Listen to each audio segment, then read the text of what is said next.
Hello everyone, welcome back to my channel. If you're a subscriber and if you are new, welcome. Happy to have you. So my name is Nicole. I'm your relationship coach and motivational speaker, and I'm here with my stressed baby. So today's date is still July 8th of 2025. I didn't even leave the parking lot yet because I'm just so frustrated with the 12 years of just unnecessary drama, with my mother, right? And I want to volunteer some information because mental health is so important. That's why I make these videos for you, because I want to inspire you, encourage you, uplift you, motivate you. And there are no two situations that are the same, but hopefully you can learn something from my life experience, from my ups and downs, to give you hope that Jesus Christ is good and he loves you and he cares about you. And sometimes things are a lesson and sometimes things are a blessing. So 12 years is a long time, right? And if somebody said you had 12 years to go to school, or 12 years to pay off a loan, or or 12 years to get out of debt, you'd be like, oh my goodness, like 12 years, right? And in the process of this 12 years, unfortunately, a lot of my village, because it takes a village to raise a child, some of my village is no longer here. My mom's mom, or my mom's dad, or my mom's oldest brother, or my mom's oldest sister, or my mom's twin brother is sick, or my mom's younger sister has her own issues. These people, they're like, almost 70, life be lifing, right? And unfortunately, I've lost, some friends, right? And I want to tell you how I deal with this level of stress with my mom, and working in corporate America, and being a single mother, and transitioning to being an empty nester, and just all of these things, right? So the first time I ever went to individual therapy, I was 18 years old, but I only did it for like maybe 6 months. And then when my mom started abusing the system and keep calling children's services, I've been in individual therapy for 12 years, right? And the benefit of that is a psychiatrist is like a paid best friend, right? Like, I've put a new roof on her home, finished her basement, sent her to Africa 3 times. Like, it's been a good run. And sometimes when you're dealing with childhood trauma, adult trauma, you might say the same thing over and over again because you're trying to work through it. You're trying to process it. Therapy is just self-discovery, accountability. It's a non-biased person. Like, when people love you, they feel your pain, right? When you cry, they cry. Y'all cry together, you know what I mean? And so sometimes the beauty of therapy is that it doesn't change the perspective of like a relative, a family member, a friend, your partner, right? There's not going to be any tension at the birthday party, the family reunion, right? Because that person is not in your inner circle.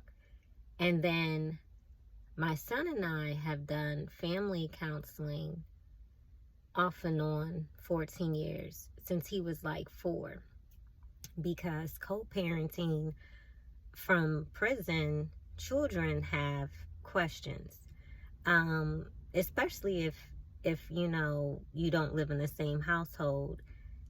And at some point, you know, my son was like, well, why can't my father leave this cafeteria? And if you're familiar with my videos, this video will make more sense. If not, I would encourage you to watch like some other videos, and this video will make more sense for you.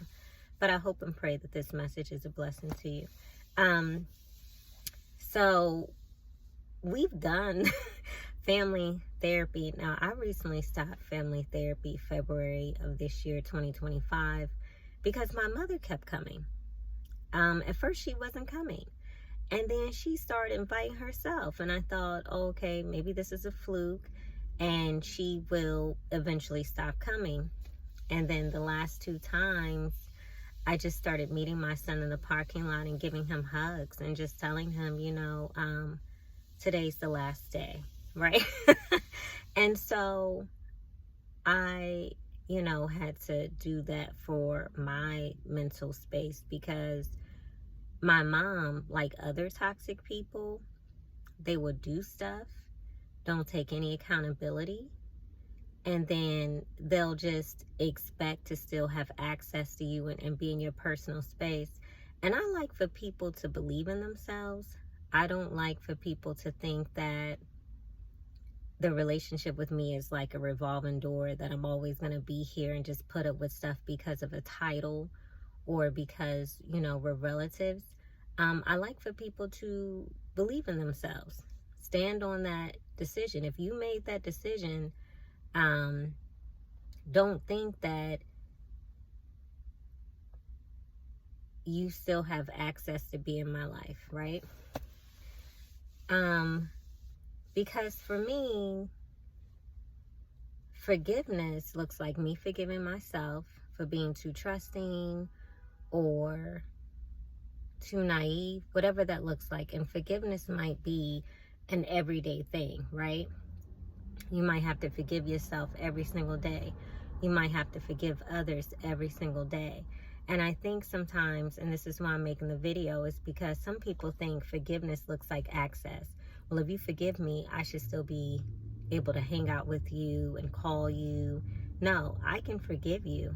I still want the best for you. But you cannot call me. You cannot hang out with me. If I see you, I'll probably go the opposite direction. So, because I'm at a place in my life where I protect my energy and I protect my peace. And so when I'm dealing with someone like my mom, people who are not good for you will make you choose between them and yourself. I'm with me 24 hours a day, 7 days a week. I cannot escape myself. So I'm going to choose myself.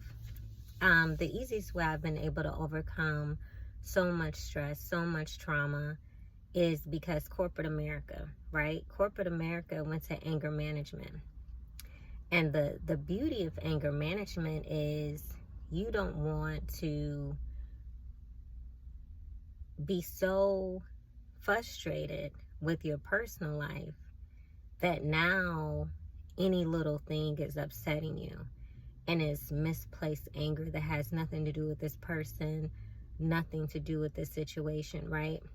So anger management taught me how to be like stoic, right? Like I deal with a lot of numbers all day, and I'm working on 2 computer monitors and a tablet and a cell phone, and there's a lot of moving parts.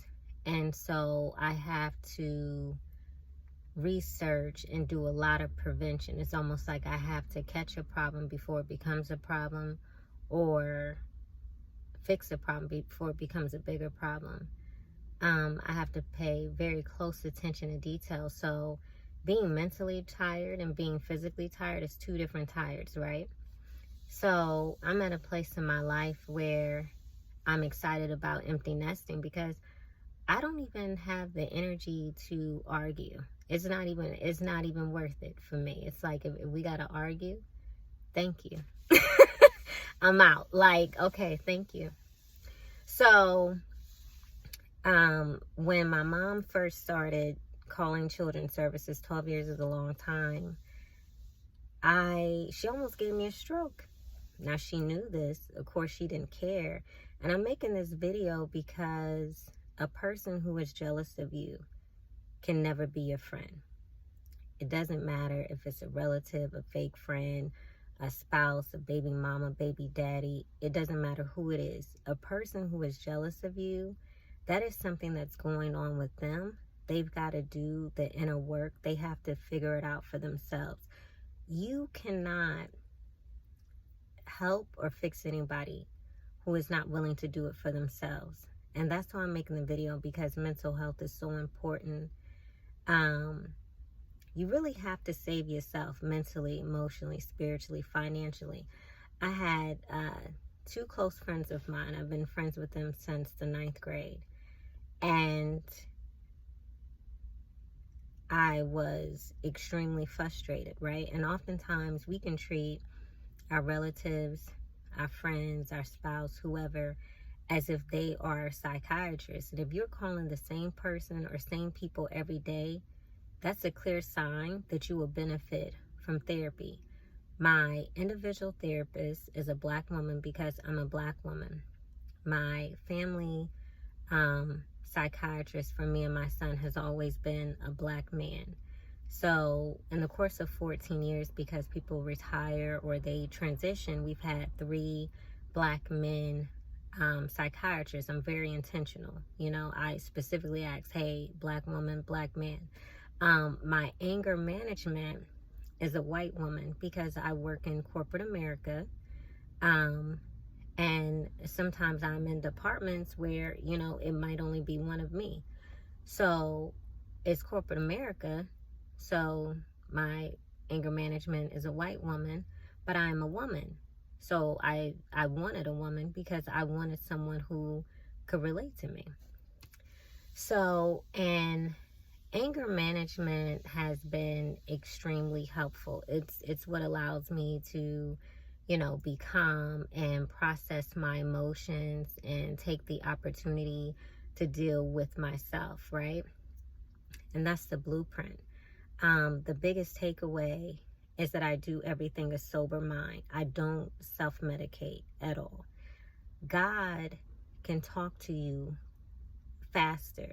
You can hear him. You can respond quickly. In this day and age, we're not always going to have the opportunity to think about, do we want to listen to God? No. If God says move, he needs you to move now. If God says do this, he needs you to do it now. If you're familiar with any of my videos, unfortunately, when my son, dad caught his case, I had been warned him about the fake friend, but he wasn't listening. He wouldn't pick up on any of the crews. So the night that it happened, I called him 4 times, every hour on the hour, and I begged him. But see, when you're not equally yoked and people don't have discernment, right, and they're led by flesh and not by the spirit, they don't understand that this is God talking through you to them, right? So this is why it's so important to be equally yoked. So my son's dad, unfortunately, you know, he catches the case. And my mom actually was watching the news. And she tells me, you know, she messy. And this is before I knew how toxic she was, right? And my mom says, girl, guess who on the news? And I said, well, who? Like, I'm not expecting her to say my son's dad, because my son's dad, I've known him since I was 14 and he was 16. My son's dad is a nerd. He doesn't look like a nerd, but he is a nerd. And he, you know, straight A student, track, swimmer, whatever, right? And it was him. And he was on the run. I know. Ain't that something? And turned himself in, well, technically the shady friend, the fake friend, like, turned him in and gave up all his information. Then he turned himself in like 4 days later. But I said that to say, God bless you. Jesus Christ loves you. He only wants the best for you. And take care of you, right? Work with God and not against him. He always said, if you take 1 step, he'll take 2. And he's a man of his word. So my name is Nicole. I'm your relationship coach and your motivational speaker. I hope and pray that this message has been a blessing to you. God bless you. Bye-bye.